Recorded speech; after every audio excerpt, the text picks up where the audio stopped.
Right, Nico, we are all set. VW van at the ready. We've been tasked to create the ultimate cheese toasty. In the chariot of cheese, I think we've made the perfect decision to come to West Cork, the home of Irish artisan cheese. This is it. You can't go wrong here. There's just good cheese everywhere. Everywhere. You can almost smell it in the air. It is. There's a waft of cheese up there. But we need a bit of inspiration. Any good places for a good cheese toasty? Rondi's, Ballydehob. OK, let's do it. Let's right. get it. Now, this might take a while, but I'll get into it. I'll get into it. I have full faith in you. OK, see, then I'm off to a really bad slow start. My faith is gone. Hang on. OK. Are we in? OK, we're off. Let's do it. Let's do it.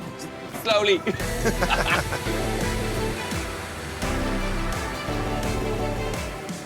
I may have just started in third there. We're going forward. Exactly. There's movement.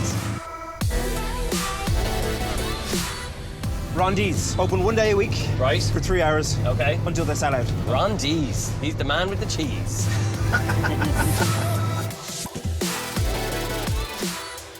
Cruising down Ballydehob in a VW. You can't get better than this. It's so colourful. The building looks like a box of sweets. Isn't it great?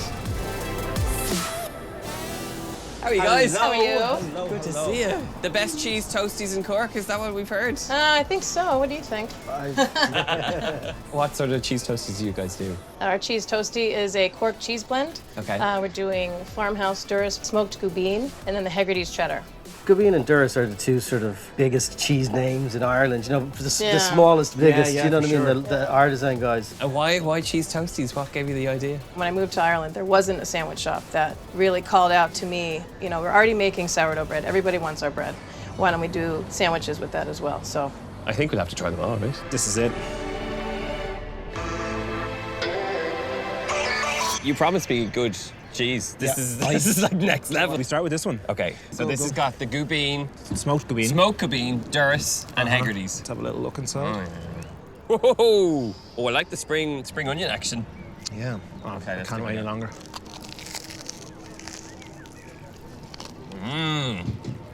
Saying this is where you got the idea for your cheese toasty. Is that what you're saying? You're going to stop that. I know this is an original recipe you're going You're for. stealing my recipes. Like, you just can't be trusted, can you? I may have stolen a recipe, okay?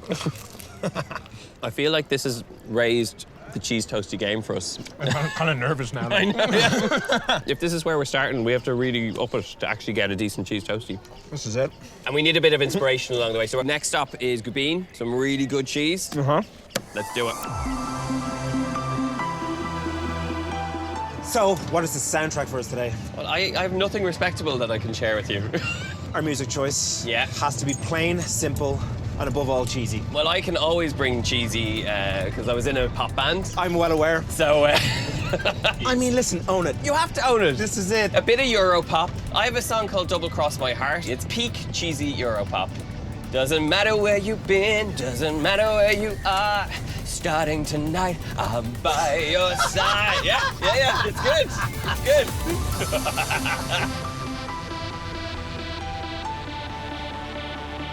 Okay, here we are. I've never arrived to Gubbeen like this. Okay, and break. You got it, you got it. Woo! We're in. Got Okay. it. How are we? Thanks for coming all the way. A long-ish road. Yeah. Got longer in between the screams and everything else, but I think... We definitely have cheese on our mind. Oh, fantastic. Well, do you want to come and have a look around? Yeah, absolutely. Absolutely. Brilliant. Okay, fantastic. Okay.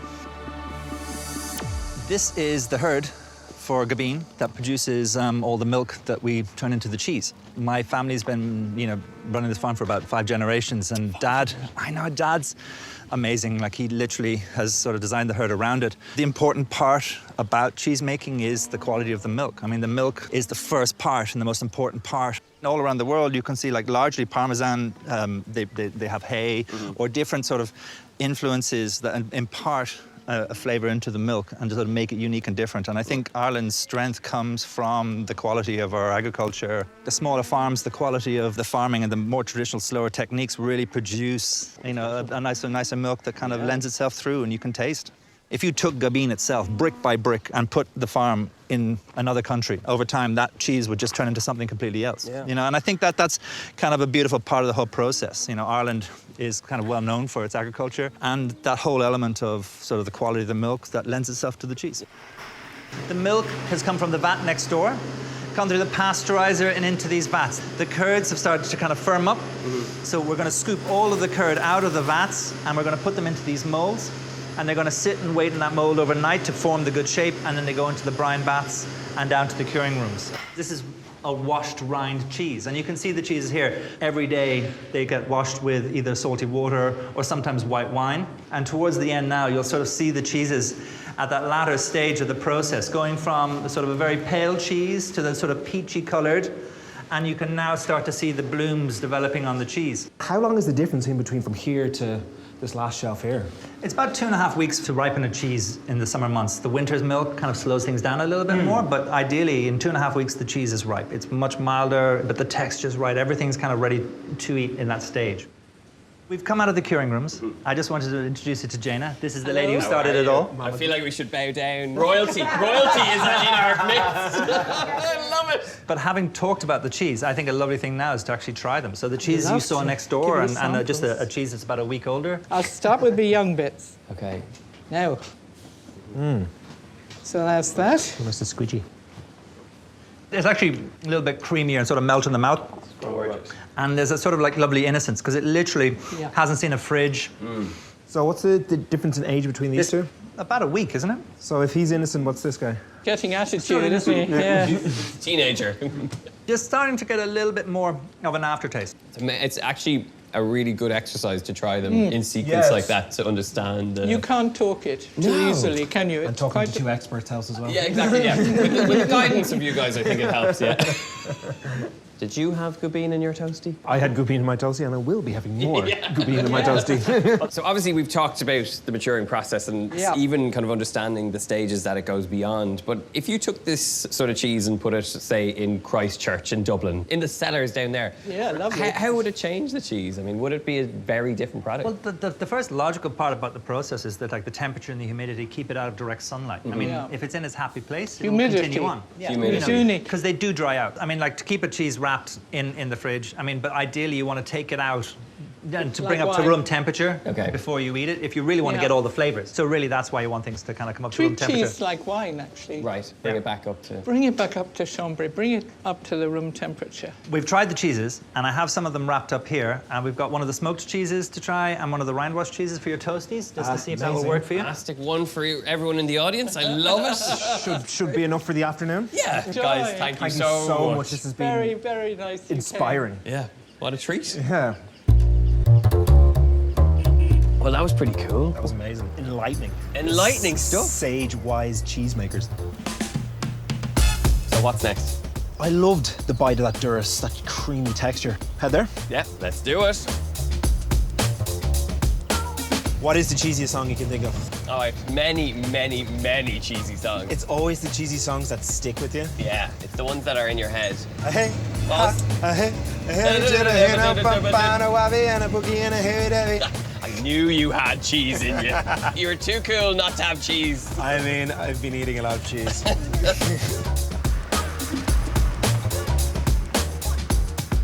Over dinner yet? It's all a really good start, isn't it? Okay. Welcome. To see you. So much. We're finally here. So I'm sure you have a few cheese around. One or Flying two. around the place. One or two. Let's head out and try some. Wonderful. Yeah. Jeffa, it is incredible to come down to Durrus. I've heard so much about the cheese. I've eaten a lot of it, but it is a little slice of Irish paradise here. Tell us a bit about the origins of Durrus and how it came about. When I first came to this place in the 70s, it was just a pile of stones. I had a herd of about 7 or 8 cows. And then I started making a bit of cheese on the stove, very much pushed along by my old friend Veronica Steele. And she was quite prolific at that stage. She had started making a cheese called Bearer, and then she developed Malines. Malines, of course, So I started making a Bearer-type cheese then, and then that developed into Durrus. With the 7 cows, there wasn't really enough milk, so I started to buy in from a herd that wasn't too far away from here. I've been working with that family for about 30 years now. Amazing. Weather depending, you'll be grass-fed milk for, going out probably in March and staying out until sometimes November.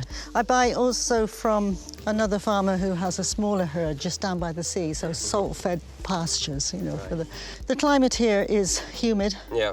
salty, and lends itself very well to the rind-washed cheeses that we make. Yeah. It's probably like wine, the terroir of the grape affects, and here the milk affects the cheese, obviously. It's wonderful to see, and I think Sarah's going to give us a chance to try some of the different cheeses you have here. I'm sure she will. We're in for a treat, so. Well, Sarah, it's great to see the selection of what you produce here. Talk us through what we're looking at. This is our classic wash rind Durrus. So this is aged for about 6 weeks. My mother's been making that here for over 40 years. Wow. And then we make Durrus Oak, which is a younger, milder, creamier, softer texture. And we smoke that as well, so we have that in a smoked. Well, we are on the lookout for our ideal cheese toasty ingredients, so maybe we could try some. Yes, please. Yeah. This is the Durrus Oak, like I said. It's soft and creamy, so it's already sort of like oozy like that. Right there. Yeah. Halfway there. So pure. It melts right in the tongue. Absolutely gorgeous. So it's made a little bit like a reblochon style cheese, which is a French cheese, and we use this a lot for melting in tartiflettes, which is like the potatoes and the lardons. We use the Gubbeen lardons, it's fantastic with it.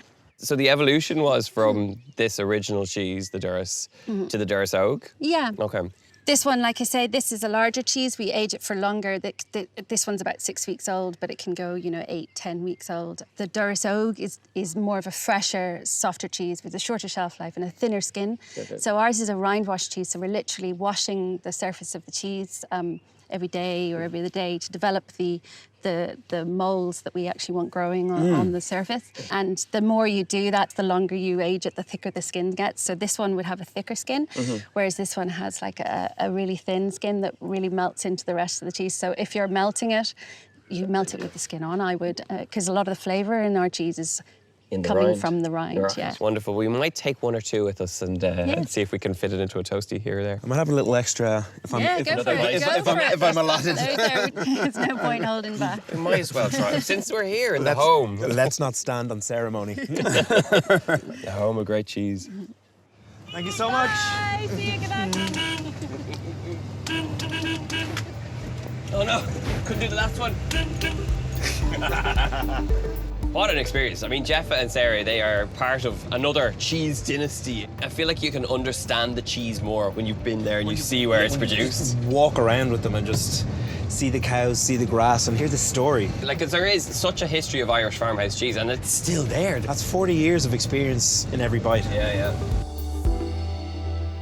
Right, we have our cheese, we have our inspiration, we just need a good place to eat a decent cheese toast. Perfect place around the corner, Galley Cove Beach. Okay. Work up a bit of an appetite. Yeah. And make our toasties. Okay, and we'll throw a swim into the mix too. We'll have to throw a swim in the mix. We're here in a beautiful part of the country. Let's get it done. Let's do it.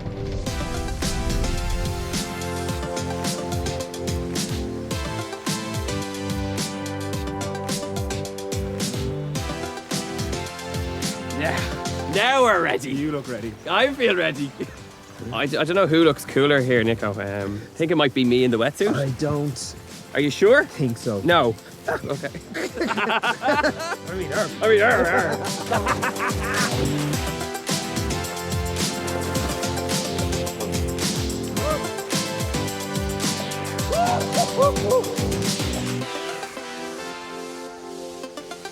Now, Nico, it was all fun and games until we started to cook against each other.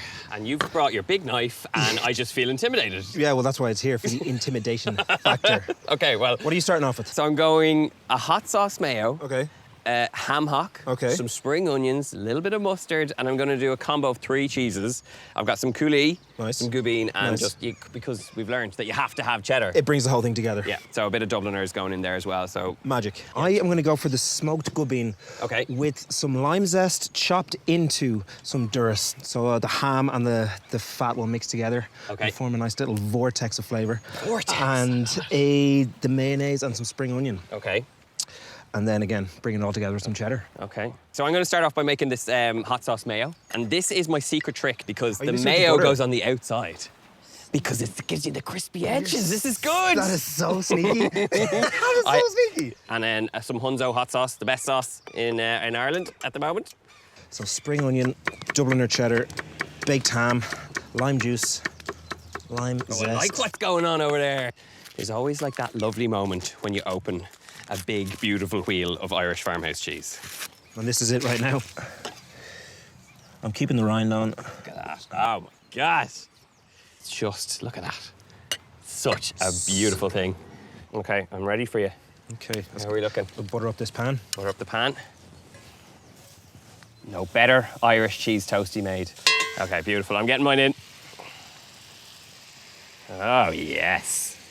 Look at that. Have you space? There we go. Perfect. Beautiful. Nicely done. Nicely done. Happy days. After you, sir.